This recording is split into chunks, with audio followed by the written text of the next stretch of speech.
해외 취업 사기를 벌이고 있습니다. 이들의 수법을 살펴보면 SNS를 통해 한 달에 최대 3,270달러, 한화 약 443만 원을 쉽게 벌게 해주겠다 같은 달콤한 제안을 건넸고요. 우리가 사는 이 도시를 위협하며 더욱더 업그레이드된 신종 범죄. 이번 특종, 당신의 도시는 안전합니까? 당신의 도시는 안전합니까? 19, 15일을 공개합니다. 이게 장난이라고? 모모 범죄. 장기화된 코로나19로 인해 우리 삶에도 많은 변화가 있었습니다. 그런데 이 코로나 여파로 신종 범죄가 극성을 부리고 있습니다. 우리가 백신 사기 이런 걸 많이 했잖아요. 그죠? 백신 놔주는 척하면 딴 거 놓고 빼돌리고. 뭐 어떤 걸까요? 아니면 이게 택배 많이 시키니까 뭐 물건 훔쳐가는 거? 코로나19로 학교와 기업 등에서 온라인을 통한 비대면 강의 회의가 증가했습니다. 이렇게 사람들이 모인 온라인 플랫폼에서 욕설이나 음란물 등을 배포하는 범죄, 이른바 줌바밍이 기승을 부리는 겁니다. 줌바밍은 유명 화상회의 플랫폼인 Z사와 폭격을 뜻하는 바밍의 합성어로요. 신조어까지 등장할 정도로 줌바밍 피해 사례가 끊이지 않고 있습니다. 2020년 4월에는 국내 한 고등학교에서 온라인 수업을 진행하던 중 낯선 남성이 자신의 신체 부위를 노출. 당시 교사가 급하게 수업을 종료하는 사건이 있었고요. 헐. 2021년 3월에는 한 대학교의 온라인 강의 중 한 10대 소년이 난입해 욕설과 음란물로 도배, 난동을 피우기도 했는데요.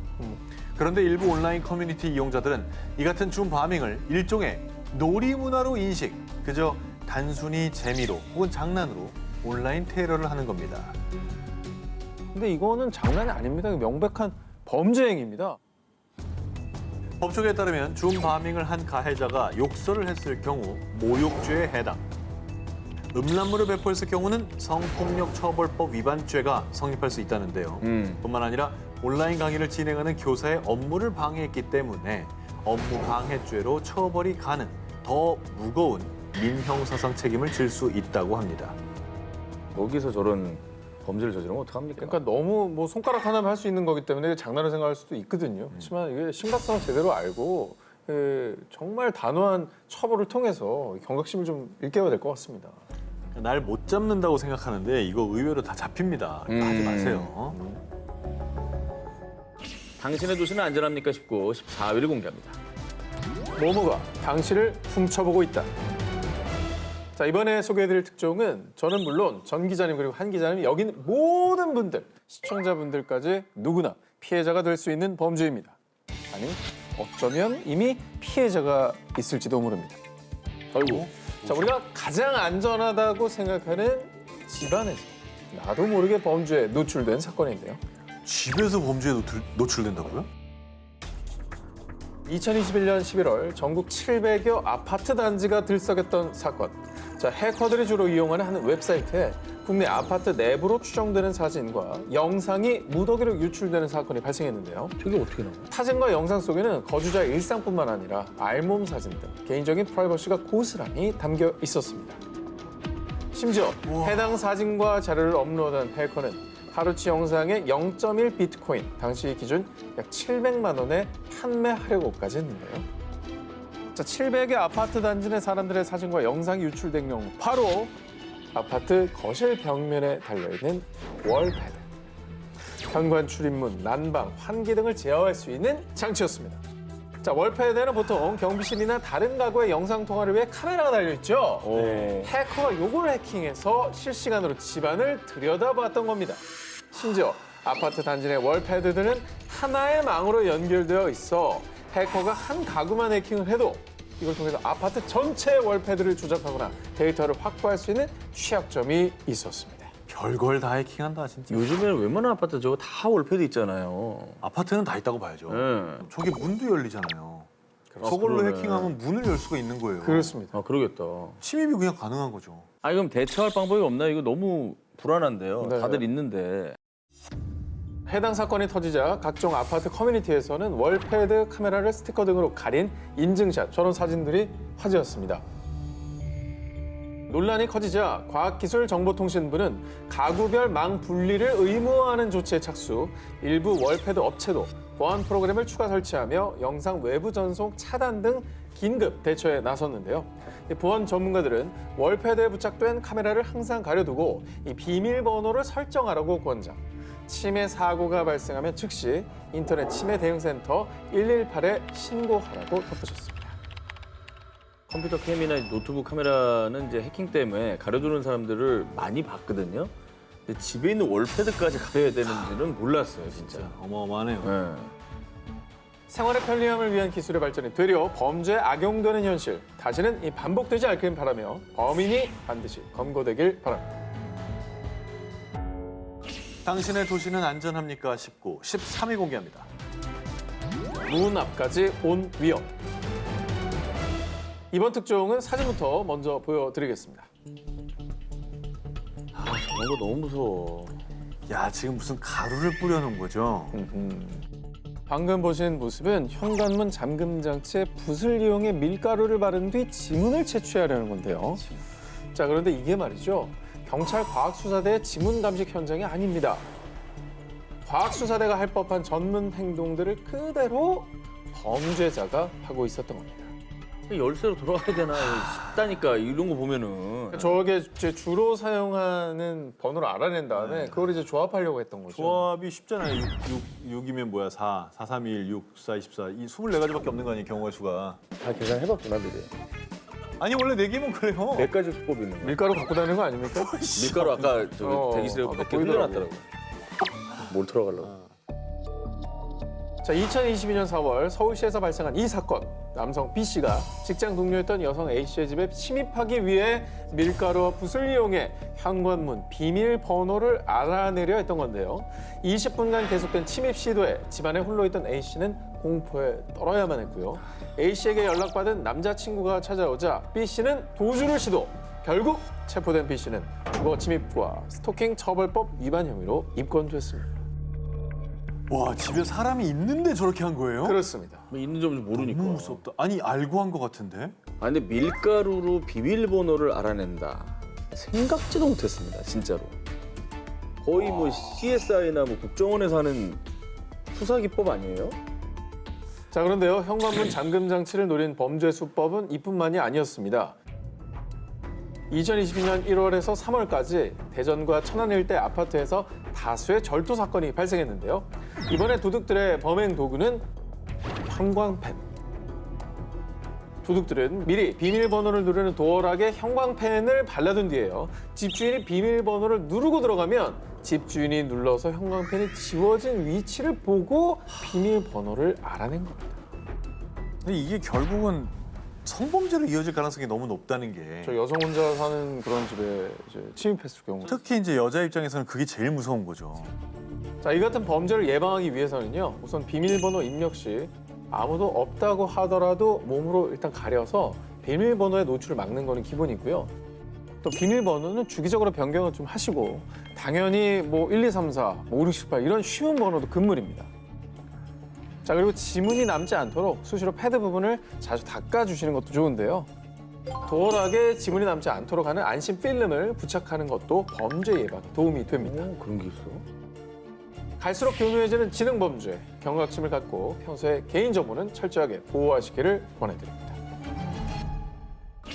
당신의 도시는 안전합니까? 19, 8위를 공개합니다. 모모에 오염된 지폐를 조심하세요. 자, 이번 특종은 사진으로 먼저 보시겠습니다. 뭐야, 돈이 여기다 불타 있어요? 그치, 그을렸는데? 네. 아, 근데 저거 그 지폐 막 자기 마음대로 불태우거나 이것도 범죄거든요. 범죄죠. 우리나라는 네. 집회 훼손하면 범죄입니다. 네. 돈을 훼손한 이는 다름 아닌 돈의 주인들이었습니다. 2020년 코로나19 팬데믹으로 전 세계가 감염에 대한 공포에 휩싸였던 시기. 당시에 돈을 통해 바이러스가 전염될 것을 우려해 일부 사람들은 지폐를 전자레인지나 세탁기에 돌려 돈이 훼손되는 사례가 종종 발생했었습니다. 그리고 당시 중국 중앙은행에서는 지폐를 통한 코로나19 감염을 우려해서 일부 지폐를 격리, 폐기 처분에 화제를 모기도 했죠. 근데 진짜 코로나 초창기에는 너무 이게 뭐 정보가 정보가 없으니까 게다가 뭐 중국 같은 경우에 특히나 이제 초반에 감염자가 많이 나오기도 했었고 그렇다고 중앙은행까지 나서가지고 폐기 처분을 했었던 줄은 몰랐네요. 이렇게 모두가 불안해하는 틈을 타서 2020년 남아프리카 공화국에서는요. 코로나19 바이러스에 대한 공포심을 이용한 신종 사기가 등장합니다. 사기꾼들은 주택가를 돌며 중앙은행 직원이라며 위조한 신분증을 보여준 뒤 집회나 동전을 통해 코로나19에 감염될 수 있다며 불안감을 조장, 돈을 소독해서 돌려주겠다며 지폐와 동전을 수거하고 나중에 은행에 돌려받으러 오라며 허위 영수증까지 발급을 했습니다. 야, 저런 말을 믿었을 수도 있을 것 같아요. 중국에서 아까 폐기했다고 했잖아요. 수거해서. 그렇죠. 그러니까 그런 뉴스 봤던 사람은 더 믿었겠죠. 이에 남아공 중앙은행은 어떠한 상황에서도 직원을 보내 현금을 수집하는 일은 없다며 중앙은행 직원을 사칭한 범죄에 각별한 주의를 당부했습니다. 아, 정말 범죄자들은 왜 이렇게 똑똑할까? 너무 나빠. 불안 심리를 악용하는 게 너무 괘씸하죠. 저런 일이 있으면 중앙은행 홈페이지에 가서 검색 한번 해보면 그죠? 예, 그런 것도 절차도 조금 점검해보는 것도 필요할 것 같습니다. 우리의 건강도 일상도 파괴한 코로나19 바이러스는 물론 그로 인한 범죄까지 하루빨리 싹 사라지길 바랍니다. 당신의 도시는 안전합니까 싶고 7위 공개합니다. 배달 음식 결제 중 벌어진 일. 두 분 배달 음식 자주 드십니까? 네. 자주는 아니고 주말에 가끔 뭐 요리하기 싫을 때. 자, 그렇다면은 두 기자님 이번에 소개할 범죄 타겟이 될 수가 있었습니다. 최근에 이 배달앱 관련 신종 범죄가 논란이 되고 있습니다. 2021년 배달앱을 통해 음식을 시켜 먹었던 A씨. 그런데 얼마 뒤 A씨는 카드 사용 알림 문자 메시지를 받고 당황할 수밖에 없었죠. 한두 푼도 아니고 무려 450만 원이나 결제가 돼버린 겁니다. 450만 원이요? 저건 저도 저렇게 안 시켜 먹거든요. 450만 원 어떻게 시켜 먹어요? 배달 음식 450만 원 어떻게 먹어? 과다 청구된 금액보다 더 황당했던 점은요. 카드가 결제된 곳은 한 금은방이었다는 점입니다. 배달앱이? 그렇죠. A씨가 단 한 번도 들르지 않았던 곳이었죠. 아니, 한 번도 가본 적이 없는 곳에서 어떻게 450만 원이 결제가 돼요? 그러니까 앱에 보통 카드 번호 등록해 놓잖아. 아하. 요거 해킹이 됐나? 깜짝 놀란 A씨는 그 즉시 경찰에 신고. 이후 경찰 수사 과정에서 범행을 주도한 일당들이 붙잡히며 사건의 전모가 드러났습니다. 사건 당일 A씨는 배달앱에서 음식 주문을 하면서 만나서 결제하기, 즉 대면 결제를 선택했습니다. 그리고 얼마 뒤 네, 25,000원 결제해드릴까요? 아, 기계가 이상하네. 잠시만요.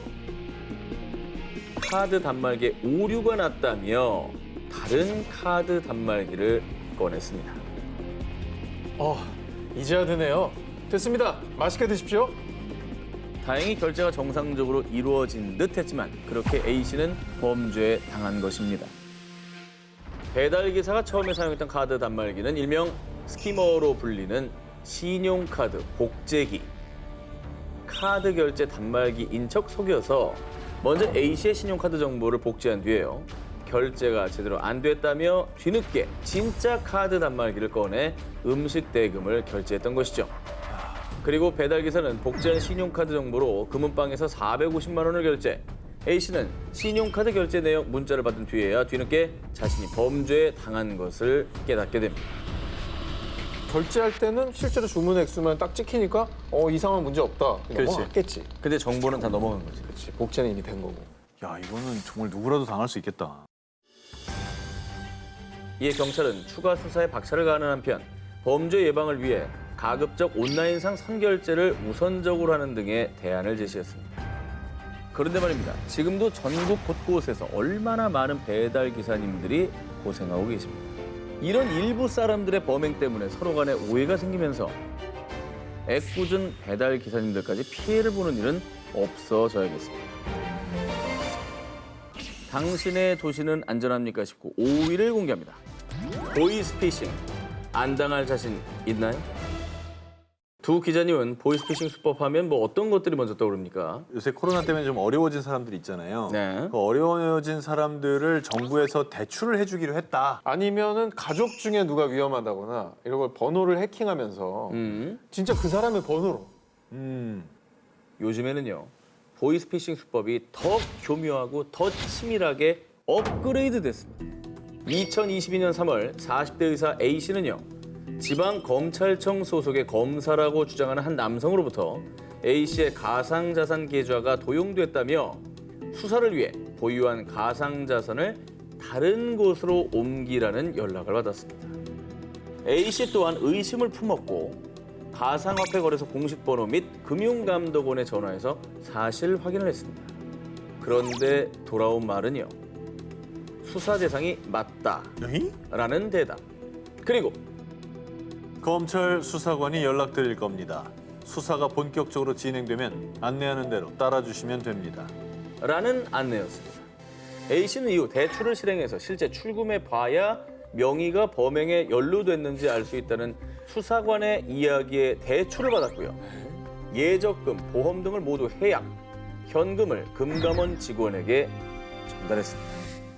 아니 근데 금감원 공식 번호로 전화해서 확인했다며? 그렇습니다. 그럼 금감원 공식 번호를 받은 사람이 저 보이스피싱 일당이었던 거예요? 나름 확인한다고 해봤지만 A씨는 결국 보이스피싱 역대 최대 금액인 총 41억 원의 피해자가 됐습니다. 와 41억 원 진짜 어우. 거래소에 전화해. 금융감독원 다 전화해. 그렇지. 사실 확인했는데 2중, 3중으로 이게 어떻게 걸린 겁니까? 이게? 속수무책으로 당할 수밖에 없었던 이유를 공개합니다. 보이스피싱 조직은 A씨에게 위조한 구속영장과 공문, 그리고 보안 프로그램이라며 링크를 하나 보냈는데요. 보내준 링크는 다름 아닌 악성 앱이었습니다. A씨가 링크를 클릭하는 순간 보이스피싱 조직은 A씨의 휴대폰을 해킹합니다. 그리고 개인정보 유출은 물론이요. 원격 조종을 통해 금감원과 은행, 경찰 등 관련 기관 어디에 전화를 걸어도 보이스피싱 조직에게 전화가 오도록 했던 겁니다. 다른 전화로 하지 않았으면 모르는 거였군요. 그렇죠. 뭐 당황하셨어요? 이거 옛날 얘기입니다. 그 이제 그렇게 안 해요. 그렇게는 절대 돈을 빼내지 않습니다. 자, 그뿐이 아닙니다. 띵동. 귀하께서는 서민 경제 회복을 위한 정부 특별 저금리 대출 신청 대상으로 선정되셨습니다. 땡동. 고객님께서는 소상공인과 취약근로층을 위한 긴급 처방 민생 안전지원금 지급 대상이십니다. 이 또한 대부분 사기입니다. 저금리 대출 상품으로 변경해 준다거나 지원금을 준다는 명목으로 개인정보 등을 빼내서 금전적 피해는 물론이고 해당 계좌를 보이스피싱으로 갈취한 자금들의 인출책, 자금책으로 이용해서 자칫하면 나도 모르게 가해자가 돼 범죄에 연루될 수도 있습니다. 그 방법이 얼마나 교묘하고 치밀했던지 2019년에는 한 경찰서 강력팀장까지 비슷한 수법으로 당했다고 합니다. 야 이제 당한 사람을 바보라고 할 수도 없겠군요. 경찰이 당했어요. 경찰 강력팀장이 당했다니까. 누구나 범죄 대상이 될 수 있다는 거죠. 수사기관과 제도권 금융회사 및 관공서는요. 전화, 문자를 통한 개인정보, 자금, 앱 설치 등을 절대 요구하지 않습니다.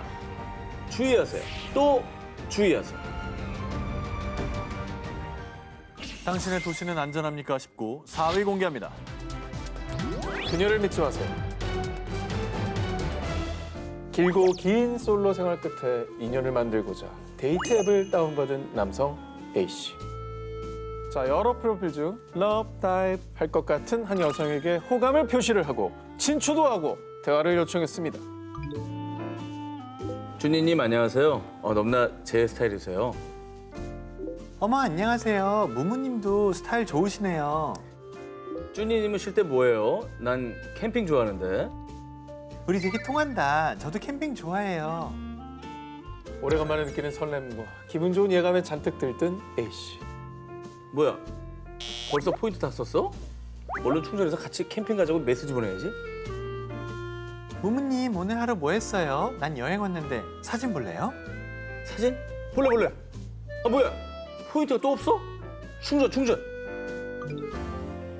아, 대화를 하거나 뭐 사진을 보거나 그러려면 포인트가 필요한 거군요. 예. 뭐야 이게? 이 앱이 좀 그랬습니다. A 씨는 포인트 결제로 순식간에 400만 원을 당첨. 뭔데 이게? 그런 아이, 나 순진한 놈 저 텐다. 쭈니? 아, 오글거리네. 사실 A 씨가 설렘과 함께 대화한 상대는 여성이 아닌 남성. 사기꾼들은 데이트 앱을 통해 남성들을 상대로 여성인 척했고요. 이성과 대화나 또 사진을 주고받을 때 필요한 포인트 결제를 유도. 이 포인트를 현금화하는 수법으로 돈을 챙기는 신종 사기였던 건데요. 이들은 2020년 9월부터 약 1년 반 동안 무려 3만 명에게 12억 원을 뜯어냈습니다. 와, 많이 또 뜯었다 진짜. 그 외로운 심리 이용해서 아니 아까 너무 리얼하게 화내시던데 얼마 언제? 결제했어요? 아니 여보세요. 네? 내가 데이트 앱까지 쓸 정도로 그렇게 외롭진 않아요. 눈동자 떨리면서 얘기할 거예요? 내 400만 원. 전화기 꺼내봐, 지워줄게.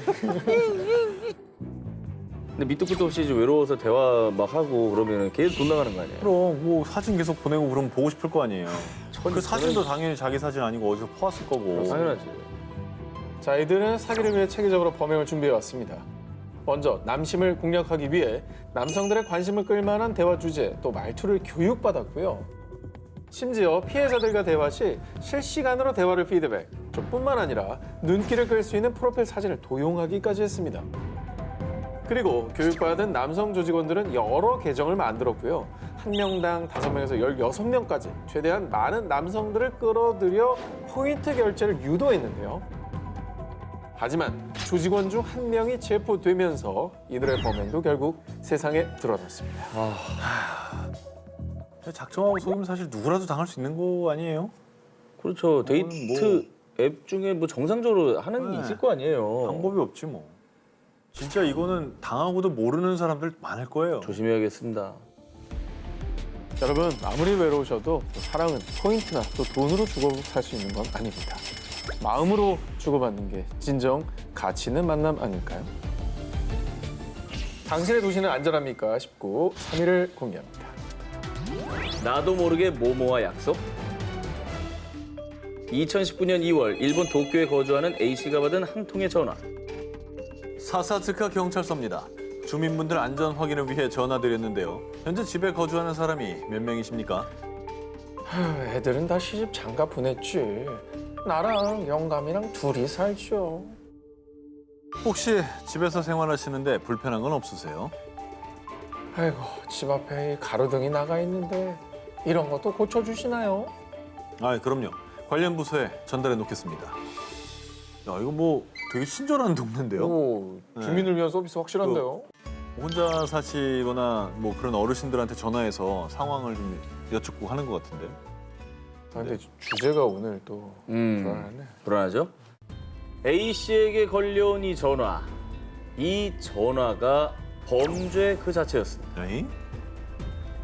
근데 이거는 뭔가 현금 갈취는 아닌 것 같고 아하. 응? 뭐지? 은행 계좌번호 물어본 것도 아니고 안 물어봤어요. 네. 사실 이 전화는 A씨가 노인인지 그리고 누구와 사는지 확인하기 위한 것이었습니다. 당시 A씨는 76세, 남편은 80세 노인으로요. A씨가 이 전화를 받고 며칠 뒤 A씨의 자택에 경찰 복장을 한 강도가 침입합니다. 미리 준비해온 범행 도구로 A씨 부부를 결박한 뒤에요. A씨가 집에 보관 중이던 약 400만 엔, 한화 3,800만 원 상당의 현금을 훔쳐 달아났습니다. 이처럼 일본에서 특히 노인들을 벌벌 떨게 한 범죄, 일명 아포덴이 기승을 부리고 있습니다. 약속을 뜻하는 영어 어포인트먼트와 전화를 뜻하는 일본어 대화의 합성어인데요. 이른바 약속을 정하는 전화라는 뜻의 신종 범죄 유형입니다. 강도는 집주인이 노인일 경우 힘으로 제압하기 쉽다는 점과 일본의 많은 노년층이 은행보다는 집에 현금을 보관하는 경향이 강한 걸 노려서요. 전화로 범행 타겟을 물색한 것입니다. 이뿐만이 아니고요. 시청에서 연금 대상자 확인 중입니다. 연소득이 500만 엔 이상이신가요? 간단한 질문이라 생각하고 순순히 대답했다가 강도 피해자가 된 노인들이 점차 증가하고 있다고 합니다. 그러니까 이런 전화 받으면 뭐 그냥 뭐 흔한 설문조사겠거니 생각하지 누가 이게 범죄일 거라고 생각하겠어요. 그러니까.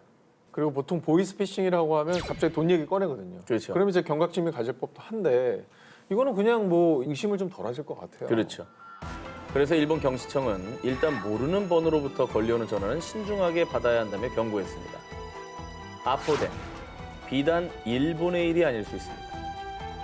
낯선 번호로 걸려온 전화는 출처가 어디인지 되물어보시고요. 사소한 거라 생각되는 질문이라도 신중하게 답변하시고 관할 경찰서나 관공서에 재차 확인하시기 바랍니다. 당신의 도시는 안전합니까 싶고 2위를 공개합니다. 신부의 은밀한 결혼식 답례품. 2022년 2월 미국 플로리다주에서 열린 다니아 글래니의 결혼식. 축복과 행복이 가득해야 할 결혼식은 곧 악몽의 현장이 되고 말았는데요. 과연 어떤 사연이 있었는지 결혼식 당일로 가보겠습니다. 야, 다니야 정말 아름답다. 아, 결혼 축하해. 아, 근데 갑자기 배도 아프고 어지럽고 토할 것 같네. 자, 어찌된 일인지 수십 명의 하객은 구토와 어지럼증, 환각 증세와 심지어 심장마비 증상까지 호소. 급기야 결혼식은 엉망이 됐고 구급차와 경찰차까지 출동했습니다. 야, 이거 한두 명도 아니고 피로연 음식이 문제인 거 아니에요? 거기 온 사람이 다 저렇게 아프면? 식중독 같이. 그러니까 집단 식중독 뭐 이렇게? 자, 하객 중 한 명이었던 캐디의 증언에 따르면 출장 뷔페 직원 브라이언트가 수상한 초록색 가루를 음식에 넣는 것을 우연히 목격했다고 하는데요. 하지만 이를 대수롭지 않게 여긴 캐디는 음식을 맛있게 먹었던 겁니다. 그런데 사실 그 초록색 가루는 신부의 은밀한 답례품이었는데요. 뭐야? 바로 대마초. 미쳤나 보네. 뭐라고? 자, 그러니까 결혼식의 주인공이었던 신부 다니아가 출장 뷔페 직원 브라이언트를 시켜서 결혼식에 참석한 손님들의 음식에 대마초를 넣었던 겁니다. 정신이 나가버렸네. 자기 결혼식에 왜 신부가 대마초를 준비를 해요? 이게 뭔 말도 안 되는 소리예요. 다니아와 브라이언트는 현장에서 달아났지만 곧 경찰에 체포됐는데요. 하객들은 신부가 본인 결혼식에 도대체 왜 음식에 대마초를 넣었는지 자초지종을 듣고 싶어 했지만 사과는커녕 묵묵부답으로 일관. 두 사람은 법의 처벌을 기다리고 있습니다.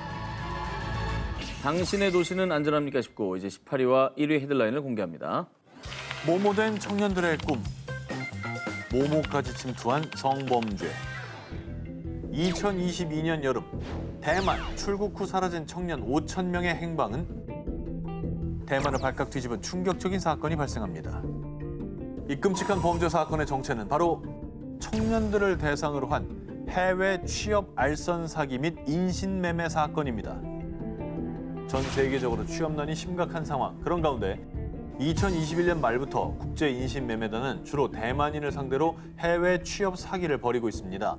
이들의 수법을 살펴보면 SNS를 통해 한 달에 최대 3,270달러, 한화 약 443만 원을 쉽게 벌게 해주겠다 같은 달콤한 제안을 건넸고요. 대만인들이 캄보디아나 동남아 국가에 도착하면 납치 및 감금.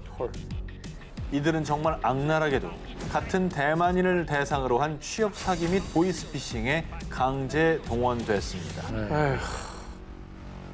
꿈 많은 청년들을. 그러니까 인신매매도 끔찍하지만 이것도 범죄 가담하게 만들어서 이제 범죄자로 만든 거 아니에요? 범죄를 만든 거죠. 절박한 취업을 하기 위한 저 마음을. 피해자들은 주로 캄보디아와 미얀마, 베트남 등의 감금.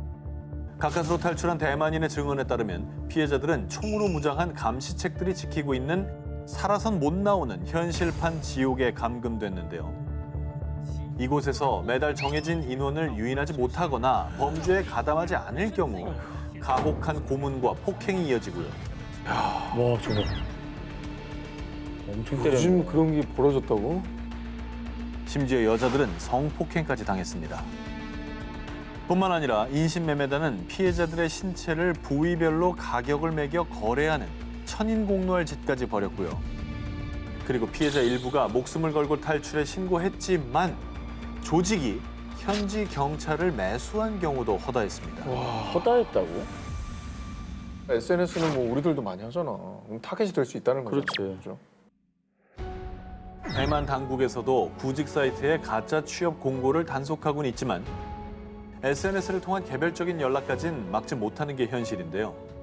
그리고 대만뿐 아니라 말레이시아, 베트남, 태국 등 아시아 각국에서 피해자들이 속출. 2022년 8월 대만 정부에선 인신매매 대응팀을 구성해 피해자 구조와 인신매매단 체포에 나서는 등 인신매매단과의 전쟁은 현재 진행 중입니다. 일단 뭐 생지옥을 만들어놨네요. 그러니까 이게 현재 진행 중이라는 게 아직도 감금돼 있는 사람들이 있는 거예요. 지금 이 시간에도. 못 구한 거예요, 아직 다. 가족들의 품으로 빨리 좀 돌아가셨으면 좋겠다는 생각 듭니다. 아니 엄연히 피해자가 있고 성범죄인데 이게 왜 처벌이 안 되는 거죠? 그 이유, 두 사건 모두 현실이 아닌 메타버스에서 벌어진 사건이었기 때문인데요. 2021년 12월 경찰청 발표에 따르면 사이버 성폭력 범죄는 2021년 4,349건으로 61% 증가. 메타버스 플랫폼 주 이용층인 10대, 20대를 대상으로 한 성범죄가 계속해서 발생하고 있습니다. 메타버스 내에서도 성희롱, 아바타 동작을 이용한 유사 성행위 강요, 아바타를 집요하게 쫓아가고 아바타의 집 앞에 낙서를 하는 스토킹뿐 아니라 메타버스 아이템을 선물하고 친밀감을 형성, 이후에 현실에서 신체 사진과 영상 등을 요구한 뒤 추가 요구를 거절하면 유포하겠다고 협박하는 일명 그루밍 성착취 범죄까지 메타버스에서 새로운 유형의 범죄로 등장한 겁니다. 열심히 개발해서 만든 걸 또 저렇게 써먹네요. 어떤 좋은 기술이 나와도 저렇게 악용하는 사례도 같이 진화라니까. 정말 신박하다. 법조계에 따르면 메타버스 내 성범죄는 일종의 통신매체 이용 음란죄로 볼 수 있긴 합니다. 하지만 문제는 아바타에게 인격을 부여할 것인가? 가상세계에 현실과 동일한 규제를 적용할 수 있는가? 그리고 현재 새롭게 등장한 아바타 성범죄에 적합한 법적 처벌 근거가 없는 것도 문제인데요. 같은 논리로 메타버스 내 유사 성행위가 직접적인 성행위로 볼 수 없기 때문에 아직까지 현행법상 성매매 처벌법, 청소년 보호법으로 처벌하기도 어렵고요. 대신 메타버스 플랫폼들은 아바타 간 거리두기, 계정 차단, 삭제 등의 기능, 그리고 음란물, 성착취물, 불법 촬영물의 유포 방지 가이드라인을 배포하고 있고요. 국회에서도 디지털 캐릭터를 대상으로 한 성범죄를 제재하는 정보통신망법 개정안을 발의. 조금씩이지만 메타버스 성범죄에 맞서고 있습니다. 가상과 현실의 구분이 사라지고 있는 시대. 변화하는 세상에 맞게 우리의 대비도 더 촘촘해야하지 않을까요? 자, 오늘의 데스크 형사 전문 변호사 이경민 님을 영상으로 만나보겠습니다. 안녕하세요. 안녕하세요. 네, 안녕하세요. 네, 오늘 저희 기사들 어떻게 보셨는가요? 전 세계를 강타한 여러 신종 범죄들을 보니 범행의 수법이 점점 다양해지고 교묘해지고 있다는 생각이 듭니다. 또한 몇몇 범죄들은 더 큰 범죄로 이어질 수 있는 위험성까지 다분해 보이는데요. 범행의 수법이 다양하게 변화되고 있는 만큼 수사기관에서 이에 발맞춰 빠르고 능동적인 대처가 필요해 보입니다. 자, 오늘의 1위 기사 발표해 주시죠. 네, 제가 뽑은 1위는 납치된 청년들의 꿈입니다. 현재 밝혀진 피해자 수만도 어마어마하고 실제로는 더 많은 피해자가 있을 것으로 추정되는 상황입니다. 인신매매단은 범죄 조직을 구성해서 각자 역할을 분담하는 등 계획적이고 조직적으로 움직이고 있는데요. 가중처벌이 필요할 정도로 재질이 안 좋은 사례라고 판단이 되어 1위로 선정하게 되었습니다. 자, 오늘 프리랜서데스크 형사 전문 변호사 이경민 님이었습니다. 고맙습니다. 고맙습니다. 이번 특종 진범은 누구인가 19입니다. 진범은 누구인가 싶고 7위를 공개합니다. 진범은 가까이에 있었다. 1972년 미국 매사추세츠주 햄든 카운티 코네티컷 강. 13살 소년 데니 크로터가 숨진 채 발견됐습니다. 하지만 유력한 증거가 없어 결국 범인을 찾지 못한 채 사건은 50년 가까이 미제로 남아 있었는데요. 그런데 2019년 지방검사 앤서니 글루니가 부임하면서 이 사건을 다시 적극적으로 파헤치기 시작. 수사팀을 새로 꾸려 수천 장의 문서와 수십 년치의 증거를 샅샅이 뒤지며 수사는 새로운 국면을 맞았습니다. 저분이 뭔가 꽂히는 게 있어서 이걸 다시 시작한 건가요? 새로운 게 뭔가 나왔을 것 같아요. 네. 그러다 다시 주목받은 오래된 편지 하나. 이는 데니가 생전 다니던 성당의 카톨릭 사제 리처드 라빈이 2004년 살인자로부터 받은 편지라며 공개했던 것으로요. 편지는 범인이 자신의 살인을 시인하는 내용이 담겨져 있었습니다. 그런데 편지를 재감정한 결과 편지의 언어 패턴이 편지를 공개한 라빈과 일치. 이에 수사팀은 그를 유력한 용의자로 특정했습니다. 그리고 알고 보니 라빈은 아동 성범죄자. 결국 성직을 박탈당했던 두 얼굴의 인물이었습니다. 그러니까 의도적으로 수사에 혼선을 주기 위함인지 그렇죠. 아니면 뭔가 고백을 하고 싶어서 그냥 허위 연극을 한 건지. 그런데 라빈은 데니가 사망하기 하루 전날 데니를 강둑에서 폭행한 사실만 인정. 내가 다시 강둑에 갔을 땐 데니는 이미 죽어 있었어요. 난 죽이지 않았다고요. 데니 살해 혐의는 끝까지 부인했습니다. 하지만 수사당국은요, 사건 당시에도 라빈이 살인범이란 명확한 물리적 증거만 없었을 뿐 라빈을 유력 용의자로 의심했었고요. 데니가 살아있는 것을 마지막으로 봤던 정황, 살인을 시인하는 편지 등으로 보아 그가 진범임을 확신, 드디어 체포영장을 신청했습니다. 자기 동네 신자를 그 애를 왜 때려? 신부가. 그런데 예상치 못한 일이 벌어졌습니다. 체포영장이 나온 당일 저녁에 지병으로 사망. 그렇게 50년 만에 드러날 뻔했던 진실은 정말 안타깝게도 영영 묻혀버렸습니다. 야, 자백이라도 하고 죽지 그랬냐, 이 나쁜 놈아. 이건 억울한 거야. 죄값을 치르게 했어야 되는데 하루라도 진짜.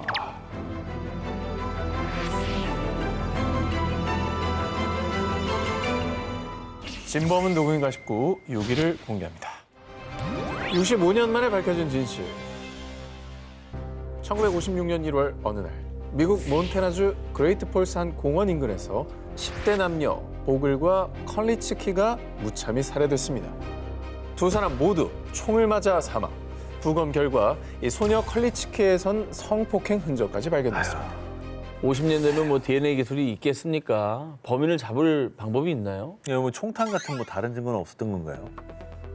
그 어떤 단서도 찾지 못했고요. 결국 사건은 미제로 남았는데요. 그런데 2012년 경찰이 이 사건을 재조사, 과학수사의 발달로 과거 피해자 컬리츠키 부검 당시 확보한 증거에서 이 범인의 DNA를 확보하는 데 성공했습니다.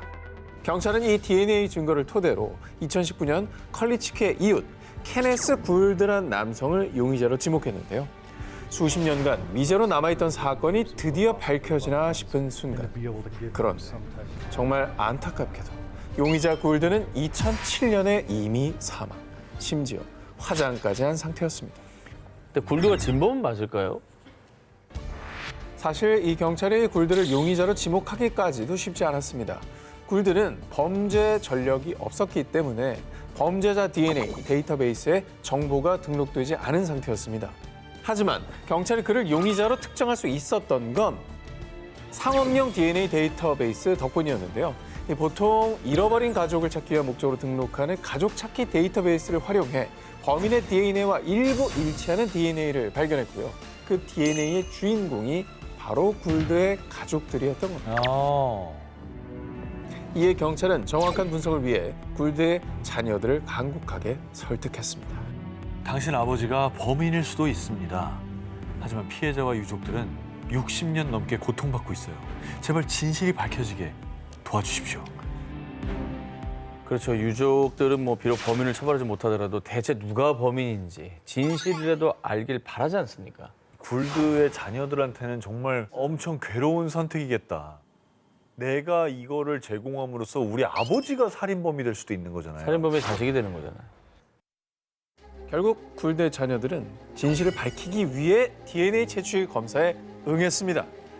그 결과 사건 발생 65년 만에 사망한 굴드가 진범이란 사실을 확인했습니다. 아오. 진범을 결국 찾았군요. 찾았네요, 진짜. 피해자의 유족들은요. 65년 만이긴 하지만 적어도 누가 그랬는지 진실을 알게 됐잖아요. 이제라도 진실이 밝혀져 조금이라도 억울함을 풀게 된 것에 감사를 표했습니다. 발전한 과학기술과 경찰의 끈질긴 집념 덕분에 65년 동안 가려진 진실을 밝힐 수 있었습니다. 진범은 누구인가 싶고 5위를 공개합니다. 6살 소년의 기괴한 죽음. 1994년 11월 28일 영국. 경찰서로 걸려온 신고 전. Headquarter police. My son hasn't come back from school yet. Pardon?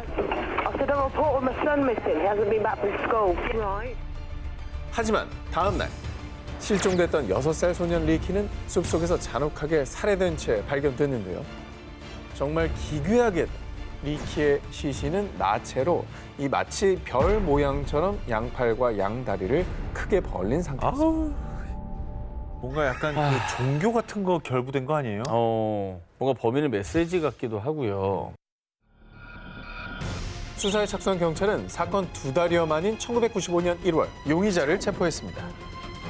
그런데 너무나도 충격적인 용의자의 정체. 바로 리키의 엄마. 실종 신고를 했던 루스였습니다. 아니 엄마가 범인이라는 증거가 있는 거죠? 발견된 시신의 모습은 마치 레오나르도 다빈치의 인체 비례도를 연상했는데요. 그런데 엄마 루스의 집에서 이 인체 비례도 그림도 발견이 되어버렸습니다.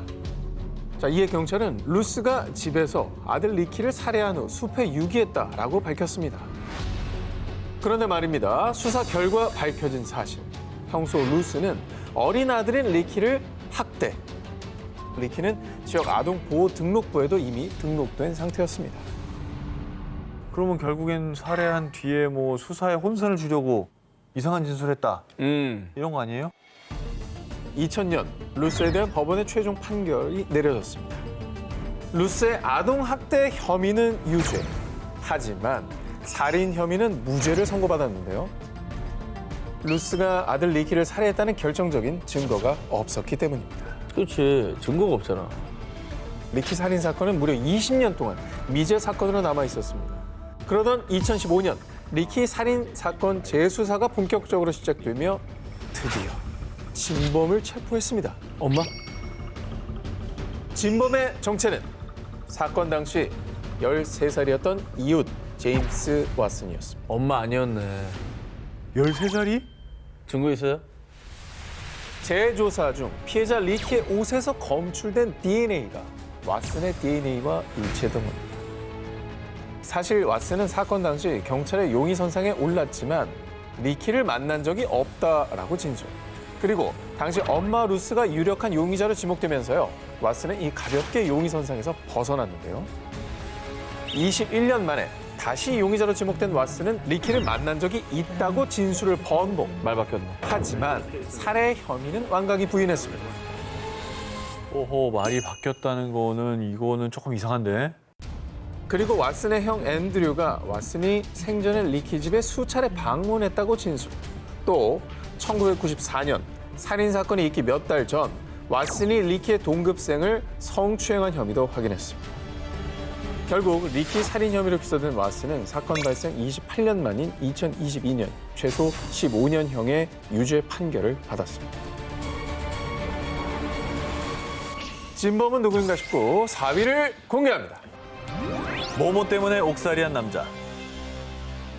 2016년 11월 미국 콜로라도주 덴버의 법원. 한 여성을 구타 후 성폭행했던 진범으로 지목된 남성 클라렌스 모제스 L의 재판이 열렸습니다. 그런데 그는 자신의 결백을 주장. 과연 모제스는 진범이 맞을까요? 배심원들은 무죄를 판결했습니다. 본 판사 역시 클라렌스 모제스 L에게 무죄를 판결합니다. 뭐야, 진범이 아니었네요. 그런데 사실 이번 재판은 유죄 판결을 뒤집은 재심 재판. 모제스는 무려 30년 가까이 자신이 진범이 아님을 주장해왔습니다. 아이고. 그에게 악몽이 시작된 건 1987년 한 여성이 L씨, 다널이란 세 사람에게 성폭행을 당했다며 경찰에 신고. 그런데 며칠 뒤 경찰에 체포된 것은 비슷한 이름을 가진 클라렌스 모제스 L이었습니다.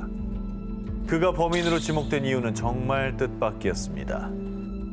내가 봤어요. 내 꿈에 나왔다고요. 당황스럽다. 당황스러워. 정말 황당하다. 아 근데 이거는 경찰이 일단 그 사람 체포한 것도 황당한데 판결이 나왔던 거잖아. 꿈 말고 어떤 진범의 흔적이 있습니까? 그러니까 알리바이라는 것도 있잖아. 어. 당시 경찰은 꿈에서 가해자를 봤다는 증언을 믿었고요. 왜 믿어? 제대로 된 수사 없이 그를 범인으로 특정. 덕분에 모제스는 1988년 성폭행 혐의로 징역 48년을 선고받았습니다. 미쳤나 봐. 심지어 1995년엔 모제스 측이 무죄 입증을 위해 피해자 옷 등 증거물에 있는 DNA 검사를 의뢰했는데요. 그런데 덴버 경찰 측은 약 8년 동안 멀쩡히 잘 보관해오던 증거품을 단 한 달 만에 실수로 분실했다고 주장. 실수? 고의성이 다분한 증거 인멸 정황에 모제스는 좌절해야만 했습니다. 경찰도 이상해요. 이게 왜 그랬지? 수사 종료한 거를 다시 끄집어내기 싫어서 그런지 모르겠는데 끄집어내는 순간 자기들의 과오를 인정해야 인정하는 거니까. 근데 저 사람의 인생이 뭐가 됩니까? 한 사람 인생을 다 망쳐놓고 그러고 말이 살고 돼? 싶나? 2013년 모제스에게 도착한 편지 한 통. 당신에게 무슨 말을 해야 할지 잘 모르겠네요. 그들이 나를 만나게 하세요. 때가 됐어요. 편지를 보낸 이는 과거 모제스의 이웃이자 성폭행 혐의로 수감 중인 엘시 잭슨. 아이고.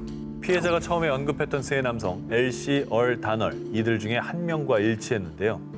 엘시 잭슨은 자신이 진범임을 무려 26년 만에 고백. 억울하게 옥살이를 했던 모제스는요. 진범의 증언이 뒷받침되며 2015년 조건부 석방. 드디어 그토록 외쳤던 진실을 인정받았습니다. 아니 진작 죄를 고백해야지 뭐 26년 동안 뭐에 가만히 있다가 인제 와서 그러냐고. 와 정말 진짜 너무한다. 30년 가까이 진범이 아님을 밝히려 외로운 싸움을 한 모제스. 그는 수차례 플리바겐을 제안받기도 했습니다. 하지만 그는 그때마다 이렇게 답했습니다. 내가 저지르지도 않은 죄를 인정하는 것보다 48년을 모두 복역하는 것이 낫겠소. 진범은 누구인가 싶고 3위를 공개합니다. 억울한 사형수의 모모. 1961년 영국 버킹엄셔 A6 도로 복면을 쓴 강도가 한 차량을 습격 36살 남성 그렉스텐을 살해하고 22살 여성 스토리를 강간한 뒤 도주하는 사건이 발생했습니다. 그리고 사건 발생 2달여 만에 용의자 헨리티가 체포됐는데요. 범행에 사용된 총기와 빈 탄창이 한 호텔에서 발견됐는데 절도 전과가 있는 헨리티가 그 호텔에 가명으로 투숙한 게 확인된 겁니다. 그리고 피해자 스토리의 속옷에서 O형 혈액형이 검출됐는데요. 헨리티의 혈액형도 O형. 알리바이를 입증하지 못한 헨리티는 결국 법정에 서야 했습니다. 그러니까 이제 이런 정황들이 또 나왔고 뭐 가명으로 호텔에 투숙한 것도 의심스럽고 뭔가 나오긴 했는데 혈액형은 확률상 4분의 1입니다. 부족하거든요. 당시 헨리티의 변호인은요. 헨리티는 강도, 살인, 폭행 전과도 없고 무엇보다 범행 동기가 없습니다. 또 범행 도구에서 헨리티의 지문이 발견되지도 않았다며 헨리티의 무죄를 주장했습니다. 하지만 피해자 스토리는요. 런던 특유의 말투와 차가운 목소리, 저 파란 눈동자까지 기억나요. 저 사람이 범인이 확실하다고요. 스토리의 확신에 찬 증언으로 인해 헨리티는 결국 사형 선고를 받았습니다. 사형? 이거는 피해자가 그냥 저 사람이라고 했잖아. 특정을 했죠. 그러면 지목이 된 거고 영향을 안 끼칠 수 있나요? 사형 선고 직후 헨리티의 무죄를 주장하며 재수사를 요구하는 일명 A6 변호위원회가 꾸려졌는데요. 수많은 정치인과 법인권운동가, 저널리스트는 물론이고 존 레논 부부도 헨리티 가족을 만나 격려. 형 집행 정지 탄원에는 무려 9만여 명이 서명했습니다. 당시 수많은 영국인이 헨리티는 무죄라고 믿었는데요. 하지만 내가 원하는 건 단 하나입니다. 제 누명을 벗겨주세요. 헨리티의 말은 유언이 됐습니다. 아이고. 끝내 사형은 집행됐죠.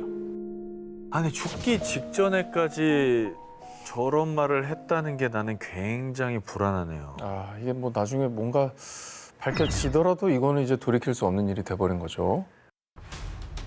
결국 사건 발생 36년 만인 1997년 재심이 결정됐습니다.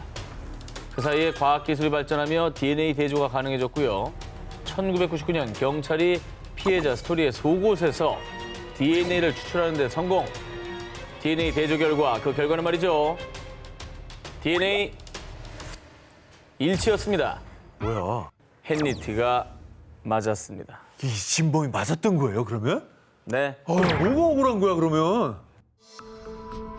결국 40여 년간 논란이었던 A6 도로 살인 사건의 진범은 헨리티라는 것이 확인됐습니다. 진짜?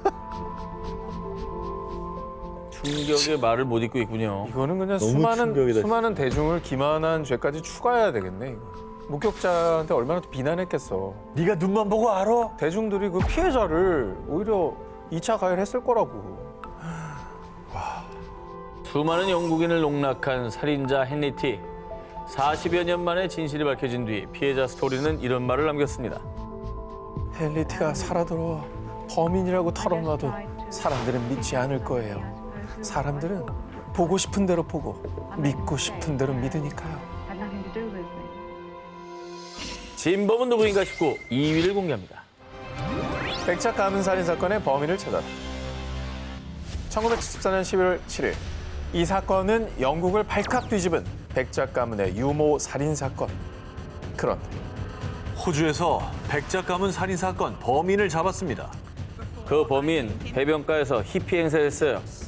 사건 발생 후 약 40년 동안 호주, 아일랜드, 네덜란드, 모잠비크 등에서 범인을 봤다는 목격담이 무려 70건 이상 끊임없이 이어졌습니다. 아, 꽤나 유명한 사람이었나 봐요, 범인이. 40년 동안이나 증언이 나왔습니다. 그러니까. 한때 영화 007 시리즈 제임스 본드 역할로 물망에 오르며 화제를 모았던 주인공이자 다름 아닌 백작 가문의 주인 7대 루칸 백작 리처드 존 빙엄입니다.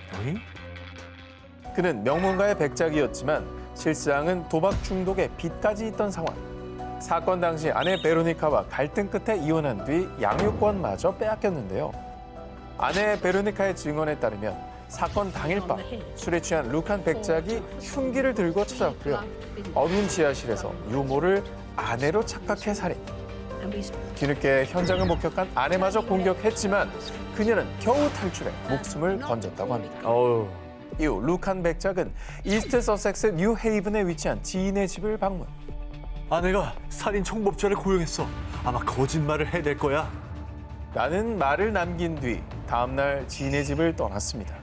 그리고 지인의 집 인근에서 루칸 백작의 차를 발견. 차에선 범행에 사용된 흉기와 혈흔이 발견됐지만 이것이 경찰 조사로 밝혀진 공식적인 마지막 행적이었습니다. 야, 이게 차에서 흉기가 나왔으니까 아내가 말한 증언이 사실일 가능성이 되게 높은 거잖아요. 그래서인지 이듬해 영국 경찰은 루칸 백작을 범인으로 발표. 하지만 경찰의 수사에도 루칸 백작을 찾을 수 없었는데요. 그러자 경찰 내부에선 이 귀족 카르텔이 루칸 백작을 돕고 있다라는 주장도 제기. 아, 그럴 수 있겠네요. 뿐만 아니라 2007년 뉴질랜드 언론들은 영국 출신 노숙자 로저 우드게이트, 루칸 백작이라고 보도. 그가 루칸 백작이 사라진 1974년에 뉴질랜드에 도착했으며 상류층 언어를 구사했다는 점을 든 건데요. 이외에도 수많은 목격설이 등장했지만 정작 아내 베로니카는 루칸 백작의 생존 썰을 부인. 백작은 외국어를 할 줄 모르고 뼛속까지 영국 귀족이라는 이유. 그리고 보트에 대한 지식이 뛰어난 점, 또 수사에 대한 압박 등으로 강에 뛰어들어 프로펠러를 통해 목숨을 끊었을 거라고 주장했고요. 대부분의 귀족 지인들도 이에 동의했습니다. 아니 뭐 살아있든 간에 목숨을 끊었든 간에 죄를 지었으면 벌을 받아야죠. 한때 루칸 백작이 맡을 뻔한 제임스 본드는 극중에 이렇게 말했어요. 죽은 자는 복수엔 관심 없죠. 다만 이 범인의 결말을 밝혀줘야 하지 않을까요? 진범은 누구인가 싶고 18위와 1위의 헤드라인을 공개해주세요. 쓰레기통의 모모 덕에 밝혀진 진범. 52년 만에 밝혀진 모모 인생. 1975년 12월 5일 저녁, 미국 펜실베니아주 여성 린디 수 비클러가 자택에서 성폭행당한 뒤 살해되는 사건이 발생했습니다. 당시 사건 현장에서 살해 도구인 흉기가 발견됐지만 손잡이가 수건으로 감싸져 있던 탓에 범인의 지문 채취도 할 수 없었는데요. 당시 경찰은 면식범의 소행으로 판단하고 대대적인 수사에 나섰습니다. 무려 300명이 넘는 사람이 조사를 받고 이 중 수십 명이 용의선상에 올랐지만 모두 무혐의.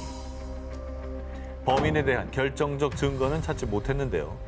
그렇게 미궁에 빠진 진범의 정체, 사건 발생 9년째 수사에 진척이 없자 경찰은 심령술사까지 동원, 진범을 찾고자 했지만 소용없었습니다.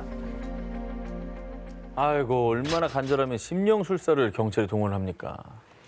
이렇게 범인이 되게 철두철미했나 봐요. 그러니까 그죠. 뭐 나오는 게 없잖아요. 지문도 없고. 하지만 경찰은 포기하지 않았고 사건 발생 22년이 지난 1997년 피해자 비클러의 옷에서 용의자의 DNA를 확보했습니다. 이 DNA를 데이터베이스에 확인한 결과 아이고. 안타깝게도 일치하는 DNA가 없었는데요. 그리고 또다시 시간이 흘러 2020년 용의자의 DNA를 재분석한 결과 용의자의 조상이 이탈리아 가스페리나 출신임을 확인했습니다. 이에 경찰은 사건 현장 인근에 거주하던 이탈리아계 주민들을 대상으로 다시 재조사에 들어갔고요. 그렇게 수사망을 좁혀간 결과 비클러와 같은 아파트 건물에 거주했던 가스페리나 출신 남성 데이비드 시노폴리가 용의선상에 올랐습니다. 그냥 고향 때문에 체포된 거잖아요. 가스펠리나 뭐 똑같. 출신이면 뭐 다 범인인가? 그러니까. 당시 시노폴리는 수사에 적극 협조하지 않았고 결국 경찰은 시노폴리를 체포하지 못했습니다. 하지만 결국 경찰은 결정적인 증거를 확보했습니다. 무려 46년이라는 긴 추적 끝에 경찰이 확보한 결정적인 증거는 바로 커피잔! 2021년 2월 시노폴리가 한 공항에서 다 마신 커피잔을 쓰레기통에 버렸는데요. 이때 그 틈을 놓치지 않고 경찰이 쓰레기통에 버린 커피잔을 수거! 그렇게 시노폴리의 DNA를 채취해냈습니다. 범인의 DNA와 커피잔에서 검출한 시노폴리의 DNA를 대조한 결과 일치! 끈질긴 46년의 진범 추격 끝에 시노폴리가 범인이라는 증거를 끝끝내 찾아내고야 만 겁니다. 대단하다. 체포된 시노폴리를 살인 혐의로 기소했는데요. 해당 수사를 끈질기게 추적한 수사 당국은 유족인 비클러의 남편에게 진범 체포 사실과 함께 이런 이야기를 전했습니다. 피해자를 위해 끝없이 정의를 추구했습니다. 법 집행 당국은 비클러를 잊은 적이 없습니다. 1969년 7월 미국 오하이오주의 한 은행에서 발생한 절도 사건. 사라진 돈은 무려 21만 5천 달러. 현재 가치로 환산하면 하마 24억 원에 달했습니다. 그런데 은행에선 사흘 뒤에야 돈이 없어졌다는 걸 알아챘습니다. 근데 어떻게 사흘 뒤에 알아? 절도 사건의 범인은 바로 이 은행 보안이 너무 느슨해. 은행에 있는 돈 가져가는 거 어렵지 않을 것 같아. 이 은행의 신입사원 시오도어 테드 컨레드였습니다. 당시 수사관들은 캘리포니아, 텍사스, 오레곤과 하와이 등 미국 전역을 수사했지만 컨레드의 흔적을 찾을 순 없었고요. 해당 사건은 무려 반세기 동안 미제로 남아 있었습니다. 그런데 말입니다. 우리는 무려 52년 만에 그가 있는 곳을 찾을 수 있었습니다. 토마스 랜들이 사랑하는 가족들이 지켜보는 가운데 집에서 숨을 거두었다. 놀랍게도 희대 은행 강도 컨레드를 잡을 수 있었던 결정적인 단서는 바로 사망 부고란이었습니다. 뭐야, 이름을 바꾼 거예요? 아까는 콜레드라며. 토마스 랜드는 누구예요? 부고 기사로 범인을 어떻게 찾아요? 은행 강도 사건 범인 콘레드와 부고란 속 토마스 랜드는 정말 놀랍게도 동일입니다. 우선 콘레드와 토마스의 생일은 7월 10일로 일치. 두 사람은 콜로라도 덴버 출생이라는 것과 졸업한 대학교도 일치. 그리고 부모의 이름도 거의 유사. 뿐만 아니라 경찰은 1960년대 콘레드가 작성한 서류와 2014년에 토마스가 작성한 서류를 대조. 그 결과 두 사람이 동일 인물임을 확신했고요. 콘레드가 돈을 훔쳐 탈환한 뒤 토마스 랜들이란 가명으로 살아왔음을 알아냈습니다.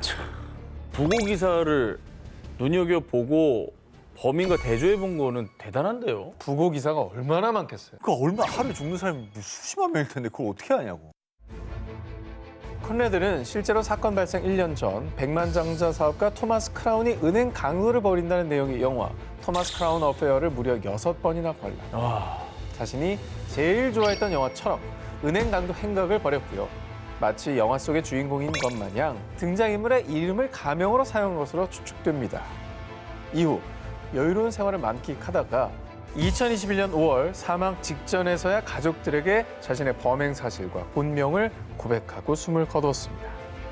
가명을 쓰고 가짜 인생을 평생을 산 거잖아요. 분명히 마음이 막 그렇게까지 편하진 않았겠다는 생각 듭니다. 죄는 숨기고 살았지만 세상에 당신의 죄를 똑똑히 지금부터 기억할 겁니다. 오늘의 데스크 뉴스파인더 편집장 김태일님을 영상으로 만나보죠. 안녕하세요. 안녕하십니까? 네, 안녕하세요. 자, 오늘 저희 기사 어떻게 보셨는지요? 네, 이 범죄와 갈등은 인류가 탄생하면서부터 존재해 왔잖아요.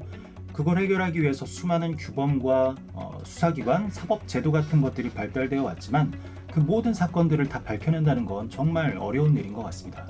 하지만 과학과 경험, 또 다수의 양심과 끈질긴 노력 끝에 진범을 밝혀나가는 이 세계 곳곳에 진실의 역사를 본 것 같아서 정말 흥미진진했습니다. 오늘의 1위 기사는요? 네, 1위는 쓰레기통에 커피잔 덕에 밝혀진 진범입니다. 다른 사건들과 달리 어떤 우연이나 또 자백에 의존하지 않고 오롯이 과학 수사와 경찰의 끈질긴 추적 끝에 진범을 잡을 수 있었던 사건이었고요. 정말 완전 범죄는 없다, 이런 메시지를 주는 사례 같아서 1위로 선정했습니다. 자, 오늘 프리랜데스크 김태일님 고맙습니다. 고맙습니다.